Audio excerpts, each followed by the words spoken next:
he gets angry. He is not Jesus. He is a false prophet, and he says he is only Jesus, and he gets very angry. Those who follow Jesus Christ. అర్థమైందా? నీకు అర్థమైందా?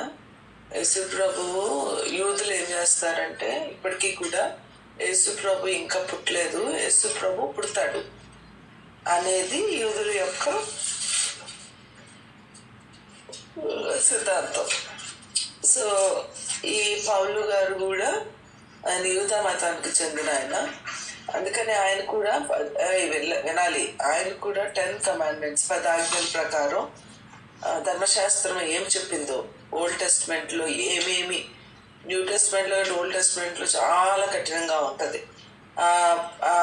ధర్మశాస్త్రం చెప్పిన ప్రతి దానిని కూడా ఆయన వింటూనే ఉన్నారు, ఆయన చేస్తూనే ఉన్నారు.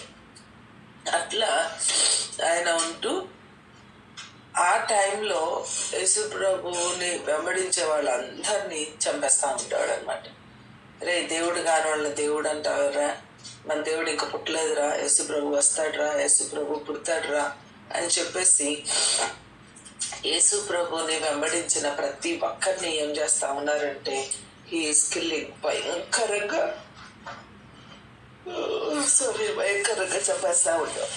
చంపేస్తా ఉండేవాళ్ళు అనమాట. అయితే ఒకసారి ఆయన దమస్కు మార్గం గుండా వెళ్తూ ఉంటాడు. అది కూడా ఇట్లానే చంపడానికి జనాల్ని విపరీతంగా, ఆయనకి హద్దు అదుపు అనేది ఏమి ఉండేది కాదు. అంటే ఇప్పుడు మనం క్రిస్టియన్స్, మంచి క్రిస్టియన్స్ ఉన్నారనుకో, మీ దేవుడు దేవుడు కాదు, లేకపోతే మీ దేవుడు అట్లా, మీ దేవుడు ఎట్లా అన్నారనుకో, మనకేమొస్తుంది? కోపం వస్తుంది కదా. అట్లానే ఈ పౌలుకి కూడా అరే మన యెహోవా దేవుడిని వదిలేసి యేసు ప్రభు నమ్ముకుంటారేంట్రా, మీకు వచ్చిందిరా, ఆయన మనిషిరా, ఆయన దేవుడు అంటారేంట్రా, మన దేవుడు ఇంకా రాలేదురా, మా మనస్సు వస్తాడు అని చెప్పేసి వాళ్ళందరినీ ఏం చేసేవాడంటే ముక్కలు నరికి అక్కడ పారేసేవాడు. అప్పుడు ఈ దమస్కు మార్గం గుండా వెళ్తూ ఉన్నప్పుడు అప్పుడు ఏం చేస్తాడంటే దేవుడు తిన్న బాగా ప్రేమించాడు, దేవుడు తను ఏర్పరచుకున్నాడు. ఇంత మూర్ఖుడైనా, ఇంత పాప అయినా, అందరినీ చంపేస్తూ ఉన్నా, ఎలాంటి వ్యక్తి అయినా సరే ఆయన ప్రజల్ని చంపుతున్నప్పుడు ఆయన కోపం రావాలి కదా. అంతే కదా. ఇప్పుడు నీకు గ్యాంగ్ ఉంది, నీ మనుషుల్ని ఎవరన్నా కొట్టారు అనుకో, అప్పుడు నీ కోపం వస్తుందా రాదా? నీ ఫ్రెండ్ని ఎవరన్నా కొడితే కోపం వస్తుందా రాదా? నీ ఇంట్లో వాళ్ళు ఎవరన్నా కొడితే కోపం వస్తుందా రాదా? కోపం వస్తుంది. అట్లానే మరి ఈ పౌలుకు కూడా ఏమైందంటే కోపం వస్తా ఉంది. కోపం వచ్చి ఏం చేశాడంటే, పౌలు కాదు, సారీ, ఎవరు, యేసు ప్రభుకి కోపం రావాలా వద్దా? కోపం రావాలి. కానీ కోపం వచ్చిందా? కోపం రాలా. కోపం రాకుండా ఏం చేశాడంటే, అరే వీడు భలే చలసి కలిగి ఉన్నాడే, ఈడు లోకానుసారంగా భలే పట్టుదల కలిగి ఉన్నాడే, ఈడు నేను వీడికి లేకపోయినా ధర్మశాస్త్రం కోసం ఎంత పోరాడుతున్నాడు, ధర్మశాస్త్రం కోసం నన్ను నమ్మకపోయినా ధర్మశాస్త్రం కొరకు ఇంతమంది చంపేస్తున్నాడు, అబ్బా ఇట్లాంటి వాడిని నేను కనుక ఏర్పరచుకుంటే భలే ఉంటుంది కదా అని చెప్పేసి దేవుడు ఏం చేశాడంటే వాడిని ప్రేమించి ఆయన ఏం చేశాడంటే నిన్ను ఎట్లైనా వదలగొడతారా అనుకున్నాడు. వదలకూడదురా అనుకుని ఏం చేశాడంటే ఆ దమస్కు మార్గం గుండా వెళ్తూ ఉంటే అప్పుడు దేవుని యొక్క వెలుగు తన మీదకి ఏమైంది?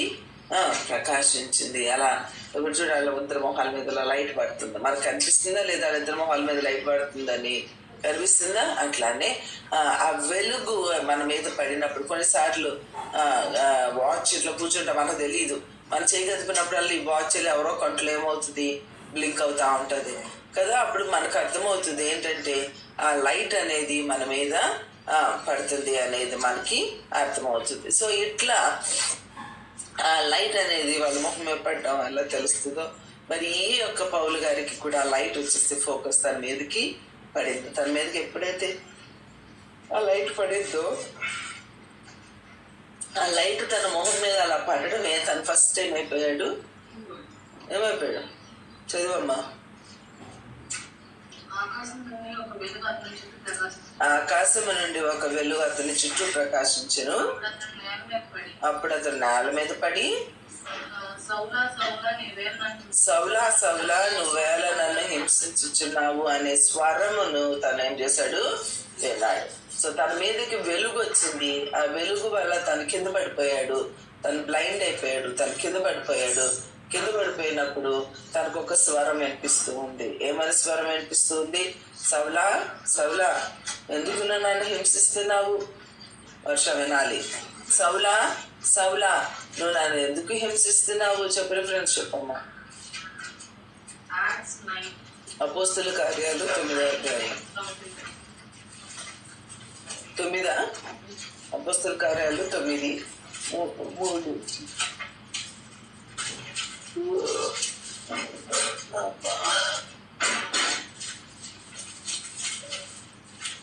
Acts OCTS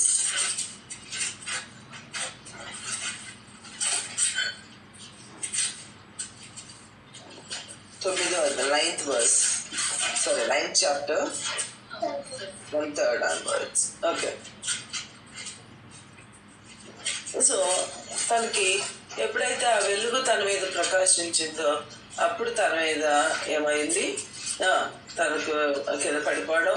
దాని తర్వాత తనకు ఒక స్వరం వినిపిస్తూ ఉంది. ఏం స్వరం అంటే, సౌలా సౌలా నీవు నన్ను ఎందుకు హింసించుచున్నావు? అప్పుడు మరి దేవుణ్ణి లిటరల్గా తను హింసించాడా? దేవుణ్ణి హింసించాడా? దేవుణ్ణి హింసించలేదు. కానీ ఎవరిని హింసించాడు? దేవునిని వెంబడించుచున్న వారిని హింసించాడు. Who is following Jesus Christ. దేవుని బిడ్డలైనటువంటి వారిని తను ఏం చేశాడంటే హింసించాడు. ఎట్లా హింసించాడు? వాడిని చంపేశారు. వాడిని వాళ్ళ లాకి వ్యతిరేకంగా మాట్లాడాడు. వాళ్ళకి రకరకాలుగా చేశాడు. కాబట్టి దేవుడు ఏమన్నాడు, నువ్వు నన్ను ఎందుకు హింసిస్తున్నావయ్యా? నన్ను ఎలా హింసిస్తున్నావు? ఇంగ్లీష్లో ఏమిచ్చాడు? Why do you persecute me? Why do you persecute me? Okay, so he is persecuting God, and this is the very greatest sin, persecuting God and persecuting godly people and persecuting followers of Jesus Christ. దేవుణ్ణి వెంబడించే వారిని, either maybe they are believers or maybe they are pastors, whoever followers of Jesus Christ, దేవుణ్ణి వెంబడించే వారిని మనము వాళ్ళకి వ్యతిరేకంగా మనం అడుగులు వేసినప్పుడు అంటే దాన్ని డైరెక్ట్గా ఇండైరెక్ట్గా నువ్వు ఎవరిని హింసిస్తున్నావు? దేవుణ్ణి నీవు హింసిస్తున్నావు. సౌలా సౌలా నువ్వేళ నన్ను హింసిస్తున్నావు. తెలుగులో మునుకోలలోకి ఎదురు తన్నుతున్నావు అని ఉంటుంది. మరి ఇక్కడ అక్కడే సందర్భంలోనా 26లో ఏమనుంది?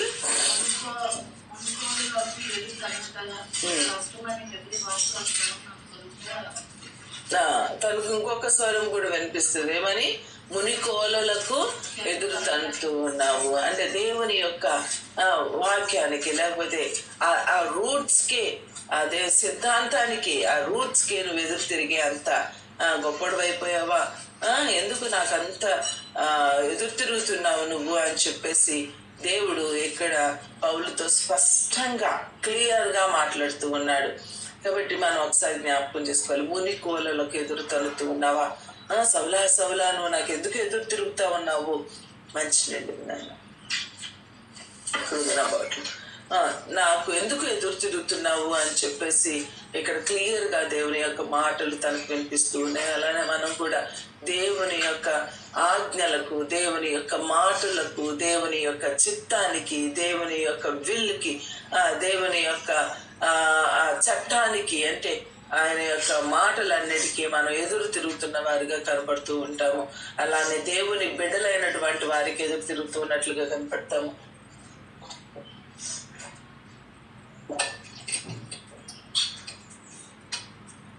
ఎన్నిసార్లు నువ్వు దేవుని మాటకి ఎదురు తిరిగిన వ్యక్తిగా ఉన్నావు? ఎన్నిసార్లు దేవుని బిడ్డలు చెప్పినప్పుడు మాట వినని వ్యక్తిగా ఉన్నావు? మరి ఎన్నిసార్లు వాళ్ళని బాధ పెట్టిన వ్యక్తిగా నీవు ఉన్నావు? మరి ఇది అన్నిటికంటే ఘోరమైన పాపం కదా?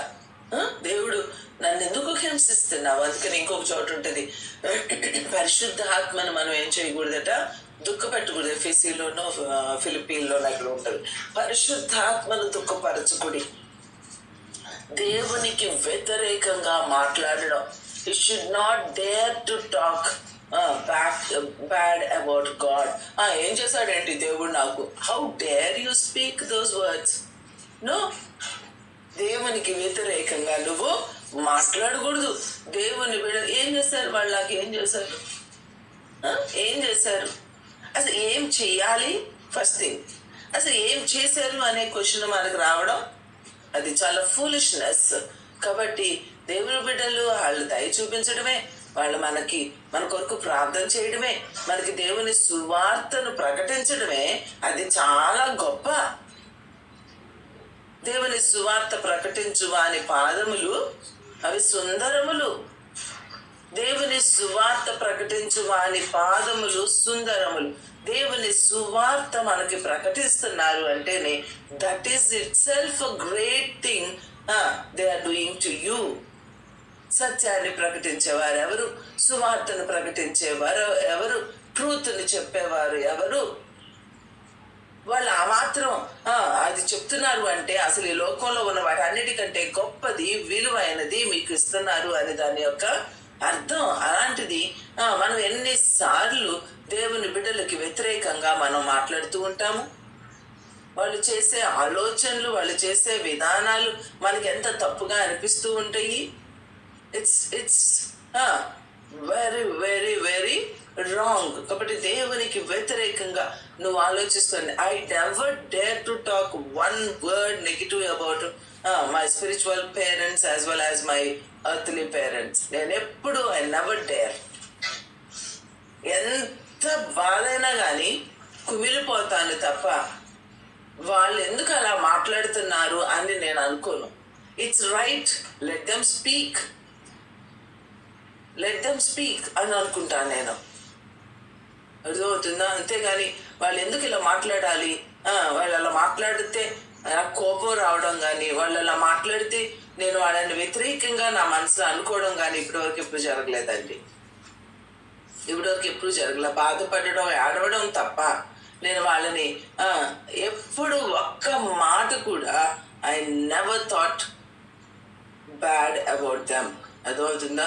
ఇప్పుడు దేవుని బిడ్డలకి వ్యతిరేకంగా మాట్లాడితే దానివల్ల వచ్చే నష్టం తలంపు కూడా రానివ్వం. కొన్నిసార్లు చాలా మంది పాస్టర్స్ కూర్చొని మాట్లాడుతూ ఉంటారు. కొన్నిసార్లు ఇలా చేశారేంటి, ఇది రైటేనా అంటారు. చిన్నదైనా సరే I never interfere those conversations. నేను వాటి విషయంలో నేను జోక్యం చేసుకోను. ఎందుకంటే నాకు బాగా తెలుసు దేవుని బిడ్డలకు వ్యతిరేకంగా మాట్లాడితే దానివల్ల వచ్చే శాపము అది ఎంత భయంకరంగా ఉంటుందో. I don't dare to speak. కాబట్టి దేవుని బిడ్డలకి ఎప్పుడు నాకు ఆ మాట గుర్తుంటుంది. దేవుని ఆత్మను మనం ఏం చేయకూడదట, దుఃఖపరచకూడదట. దేవుని ఆత్మను దుఃఖపరిస్తే ఆయన బిడ్డలకి వ్యతిరేకంగా మాట్లాడినందువల్ల ఇక్కడ సౌలుకి దేవుడు ఎంత రియాక్షన్ తీసుకున్నాడు చూడండి. అంతే, వెలుగు పడింది, కింద పడిపోయాడు, కళ్ళు బ్లైండ్ అయిపోయి అసలు మనోడికి ఏం అర్థం కావట్లేదు. బాగా బలవంతుడు, ఎవరుడు, స్ట్రాంగ్గా ఉన్నాడు, ఏ జబ్బు లేదు. టక్మని కింద పడిపోతే ఎంత కంగారు అయిపోతుంది. మళ్ళీ పైగానే ఏం కళ్ళు కనిపించలేదు, పూర్తిగా బ్లైండ్ అయిపోయాడు టోటల్గా. ఎంత భయం వేసిపోతుంది. నువ్వు పొద్దున్న లేసావు, నీ కళ్ళు కనపట్లేదు అంటే ఎట్లా ఉంటుంది నీకు? అమ్మో నా కళ్ళు ఏమైపోయి నీకు చూడలేనా నేను అని భయపడిపోవా. ఎంత స్ట్రాంగ్గా ఉన్న అబ్బాయి అసలు వెళ్ళి అలా జనాల్ని కుక్కలు కొట్టినట్టు కొట్టేయగలడు, చంపేయగలడు. అంత స్ట్రాంగ్గా ఉన్న అబ్బాయి స్టోరీ చెప్తుంటే ఏం చేస్తున్నాను, ఆ కర్ర పట్టుకుని ఇక్కడ కూర్చోడేస్తా ఉంటాను. కాబట్టి అంత స్ట్రాంగ్గా ఉన్న అబ్బాయి టక్మని పడిపోతే ఎంత భయం వేస్తుంది, ఎంత కష్టమైపోతుంది, అవునా కదా? అలానే అలా దేవుడు ఊరుకోలేదు, అలా పడేశాడు. అప్పుడు స్వరం వినిపిస్తుంది, సౌలా నన్ను అలా హింసిస్తున్నావు. నువ్వు హింసించుచున్న యేసుని. అప్పుడు అంటాడు, సౌలా సౌలా నువ్వు ఎలా హింసిస్తున్నావు అని అడిగితే, నువ్వెవరివి అని అడుగుతాడు. వీడు ఎవరిని హింసిస్తున్నాడు తెలీదా? అప్పుడు అంటాడు, ఎవరివి నువ్వు అంటే, నీవు హింసించుచున్న యేసుని, నీవు హింసించుచున్న యేసుని. So today I don't go and elaborate that next part. I will talk to you later. But నీవు హింసించుచున్న యేసువి. దేవుని నువ్వు హింసిస్తూ ఉన్నావా? దేవుని నువ్వు హింసిస్తూ ఉన్నావు. Are you persecuting God? Are you persecuting God? నువ్వు ఒక అబద్ధం ఆడేవు అంటే దేవుని హింసించినట్లేనా? నువ్వు ఒక దొంగతనం చేసావు అంటే దేవుని పర్సిక్యూట్ చేసినట్లేనా? మనం అనుకుంటూ ఉన్నాము, జీసస్ని ఆ రోజు మీకు చక్కగా ఎక్స్ప్లెయిన్ చేశాను. జీసస్ని అలా పెట్టి కొడుతూ ఉంటే ఆ రక్తము మాంసము ఇలా ఊడి ఇలా బయటకు వచ్చేస్తుందని మీకు చెప్పాను. సో అలా బయటకు వచ్చేస్తా ఉంది అంటే, మీరు ఒక్కొక్క అబద్ధం ఆడినప్పుడు, మీరు ఒక్కొక్క దొంగతనం చేసినప్పుడు దేవుడిని ఏం చేసినట్టు ఇలా పెట్టి కొడితే ఆ మొత్తం ఇలా బయటికి వచ్చేస్తుంది. నీ ఆలోచనలు పాడైపోయినప్పుడు నువ్వు దేవుడిని లిటరల్గా ఒక కొరడా పెట్టి కొడుతూ ఉన్నావు, చరణాకోలు పెట్టి కొడుతూ ఉన్నావు. ఆ మాంసపు ముద్ద పొట్టలో పెట్టి ఇలా కొట్టావు అనుకో, ఇలా కొడితే ఎలా పీకేసినట్టే. దొంగతనం చేసేదన్నా తిన్నావు అనుకో, దొంగతనం చేసేదన్నా తిన్నావు, షాప్కి వెళ్ళేదన్నా దొంగతనంగా ఎత్తుకొచ్చేసావు, అది ఎక్కడికి వెళ్తుంది? పొట్టలోకి వెళ్తుంది. అంటే యేసుప్రభు పొట్ట మీద పెట్టి కొట్టావు అనమాట నువ్వు. అయ్యో యేసయ్యా, నువ్వు నా సిలువలో నా కోసం చేదు చెరకిచ్చారు నీకు, అయినా అది నువ్వు తాగలేదు ప్రభువా, నీకెంత దప్పికేసిందో, నీకెంత ఆకలేసిందో కదా, అయినా సరే నువ్వు మా కోసం చచ్చిపోతూ తినలేదు కదా. చిచ్చి, ఈ దొంగతనం చేసి నేను తినాలా? నా కోసమేమో నువ్వు తినకోకుండా నా కోసం నువ్వు దెబ్బలు కొట్టించుకుంటూ ఉంటే నేను దొంగతనం చేసి తినాలా యేసయ్యా? ఎంత బుద్ధిహీనం, ఎంత నీచు. నీ పొట్ట మీద కొడుతున్నాను కదా నేను, ఆ పొట్ట మీద పెట్టి కొడుతూ ఉంటే ఆ మాంసం ఎట్లా, ఆ ముళ్ళు దానికి మాంసం ఇలా అతుక్కుని ఇలా బయటకు వచ్చేసింది అనుకో, ఎలా ఉంటుందండి?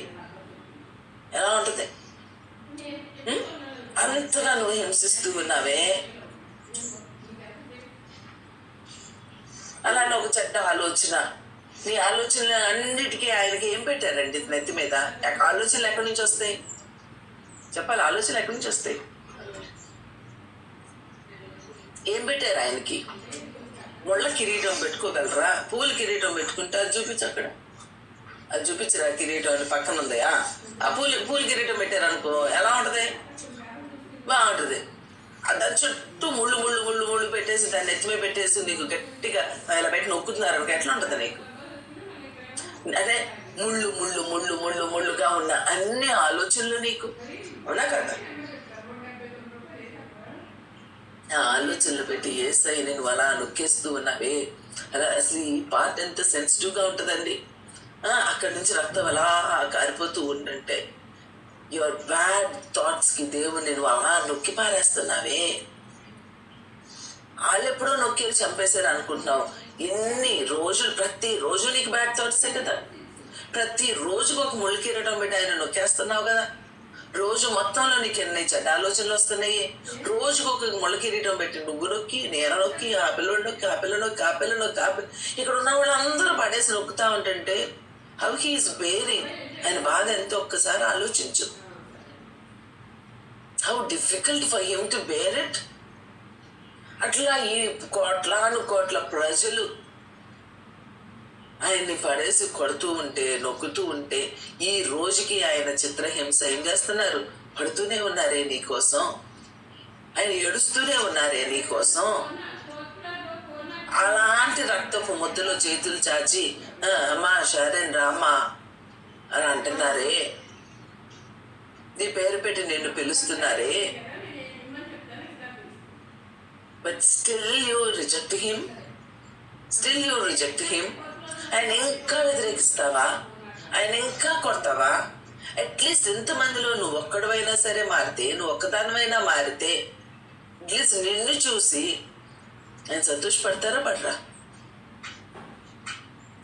అలాంటి సంతోషం కనీసం నువ్వు ఇవ్వగలిగితే ఎంత బాగుండు. So you can promise God, అరే ఇంతమంది 10 మంది కొడుకులు, ఇప్పుడు ఇంతమంది ఉన్నారు, ఇంతమంది కూతుళ్ళు కొడుకులు, ఒక్కళ్ళు కూడా మాట వినలేదు అనుకో, అప్పుడు నాకు ఎంత బాధ ఉంటుంది. కానీ అందులో ఒక్కళ్ళు మారారు అనుకో, ఒక్కళ్ళు మాట వింటున్నారు అనుకో, ఒక్కళ్ళు నాకు ఇష్టంగా బ్రతుకుతున్నారు అనుకో, అప్పుడు ఇంతమంది బాధలో కనీసం ఆ సంతోషం ఉంటుందా ఉండదా? రే వీడన్నా మారాడే, ఈ పిల్లన్నా నన్ను అర్థం చేసుకుంది, ఈ పిల్లన్నా నాకు సహాయంగా ఉంది, వీడు మారాడు, వీరు దేవునికి ఇష్టంగా బ్రతుకుతున్నాడు, పోనీలే ఎంతమందిలో ఎన్ని సంవత్సరాల ప్రయాస నాకేమైంది, ఫలించింది అనే సంతోషం ఉంటుందా ఉండదా? అలానే ఎంతమంది చేస్తున్నారు నేను చేస్తాను అనుకుంటావా? అయ్యో ఎంతమంది చిత్రహింసలు పెడుతున్నారు ప్రభుని, అట్లీస్ట్ నేనైనా మారి ఇంకెన్నడూ పడిపోకుండా, ఇంకెన్నడూ తప్పిపోకుండా, ఇంకెన్నడూ ఆయన్ని దుఃఖపెట్టకుండా, ఇంకెన్నడూ ఆయన్ని చిత్రహింసకు గురి చేయకుండా, ఐ వోంట్ పర్సిక్యూట్ హిమ్, ఆయన నేను బాధ పెట్టను, అట్లీస్ట్ నేనన్నా ఆయన్ని సంతోష పెడతాను అని అనుకోగలిగినట్లయితే నీ పాపాన్ని నువ్వు నీ హృదయంలో దాచుకోగలుగుతావా? కక్కేయగలుగుతావా? కడిగేసుకోగలుగుతావా? శుద్ధీకరించుకోగలుగుతావా? భయపడతావా?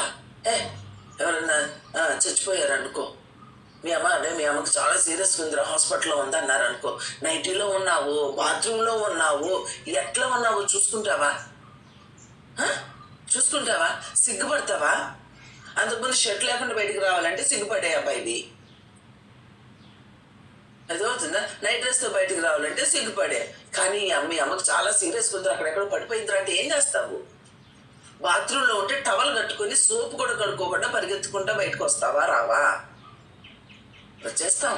ఎందుకు అంటే అయ్యో నా తల్లి, లేకపోతే నా తండ్రి, అమ్మో మా తమ్ముడు, మా అక్క, మా చెల్లి, అమ్మో ఏదో అయిపోయింది పరిగెత్తుతావు.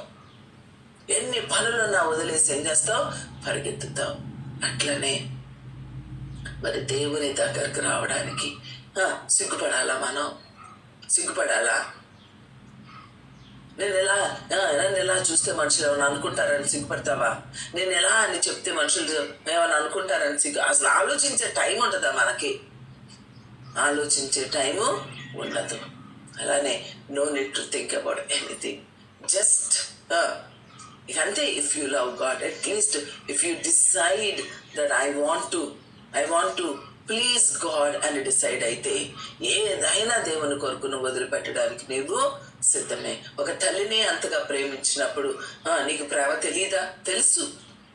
నీకు సైతాను గ్రహింపు లేనందువల్ల నువ్వేం చేస్తున్నావంటే దేవుణ్ణి ప్రేమించకుండా నీవు తయారైపోతూ ఉన్నావు. దేవుణ్ణి ప్రేమించే బిడ్డగా నువ్వు ఉండాలి అనుకున్నట్లయితే పాపాన్ని మనం దాచుకోము, మనం పరిగెత్తుతాము, మిగిలినన్ని పక్కన పెడతాము.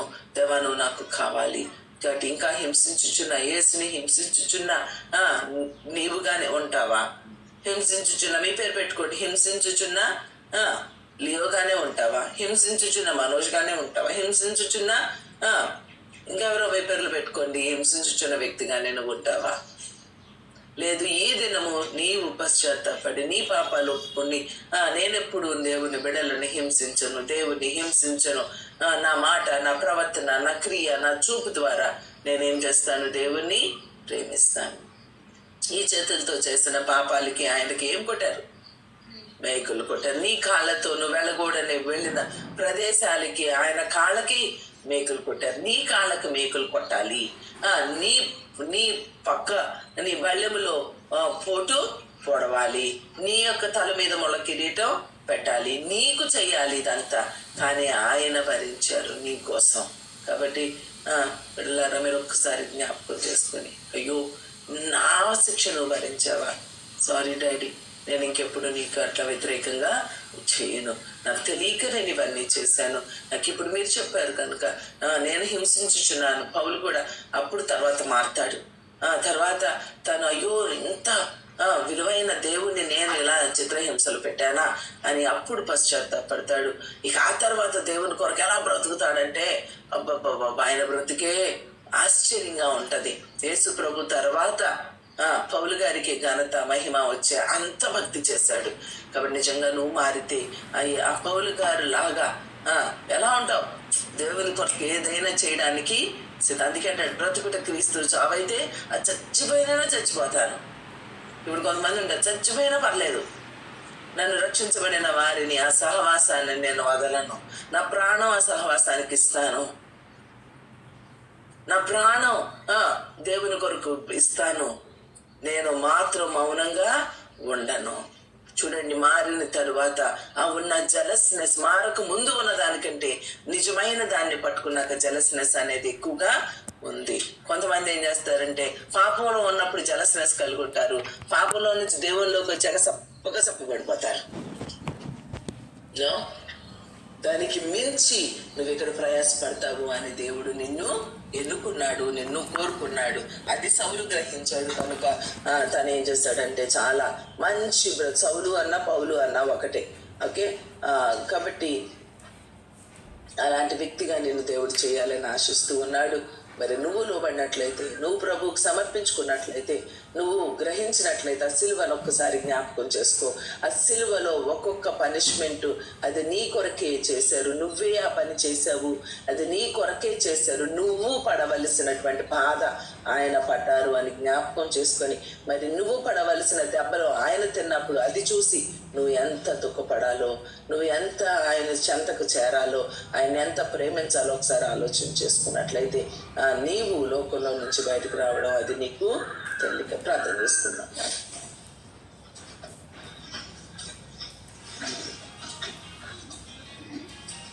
చేయండి, ప్రార్థన చేయండి, చిన్న ప్రార్థన చేసుకోండి.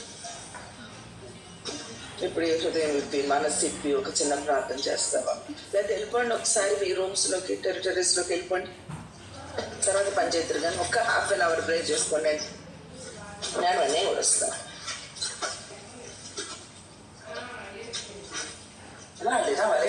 ఒక్కసారి ప్రే చేసుకొని చర్చలో ఉంటాను.